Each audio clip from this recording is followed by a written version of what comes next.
बहुत समय पहले की बात है। एक बड़ा व्यापारी था। उसके गांव में कई घर थे, कई कारखाने और एक बड़ी पशुशाला, जहां रहते थे अलग अलग जानवर। एक दिन व्यापारी अपने परिवार के साथ गांव आया। पशुशाला में जाकर उसने देखा, एक बैल और एक गधा आपस में बातें कर रहे हैं। और हाँ, व्यापारी जानवरों की भाषा समझ सकता था। बैल ने दुखी स्वर में कहा, भाई गधे, तू कितना भाग्यशाली है। बस मालिक कभी कभी तेरी पीठ पर बैठते हैं और तुझे मिलता है बढ़िया खाना, साफ पानी और पूरा आराम।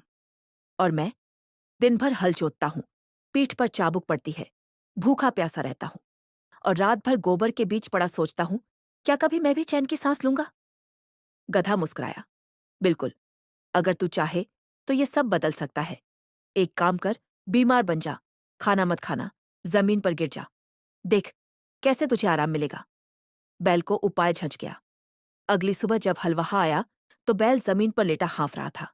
नांद में रखा खाना ज्यों का त्यों पड़ा था। बैल बीमार हो गया है। जब व्यापारी को यह खबर मिली, वह मुस्कुराया। वह समझ चुका था कि बैल ने चालाकी की है और कहा, तो आज गधे को जोत दो। गधा जो कभी सारा दिन आराम करता था, अब खेतों में जोता गया। उसे ना आदत थी ना ताकत। चाबुक पर चाबुक पड़ी। शाम होते होते उसके पैर कांपने लगे, पीठ लहूलुहान थी।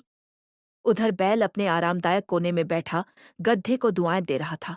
भाई, तेरी सलाह से मुझे स्वर्ग जैसा सुख मिल गया। गड्ढा बस उसे देखता रहा, बोल नहीं पाया। गिरता पड़ता अपने कोने में जा गिरा। उसकी आंखों में पश्चाताप था।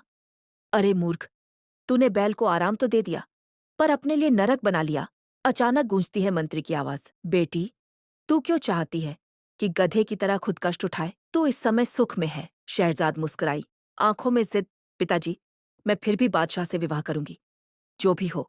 मंत्री सख्त आवाज में बोला, अगर तू नहीं मानी तो तुझे वही सजा मिलेगी जो उस व्यापारी ने अपनी स्त्री को दी थी। शहरजाद चौंकी। कैसी सजा और क्यों दी? आखिर उस स्त्री ने किया क्या था? जानने के लिए देखिए अगला भाग, जहां हर कहानी एक रहस्य है और हर अंत एक नई शुरुआत। अलिफ लैला।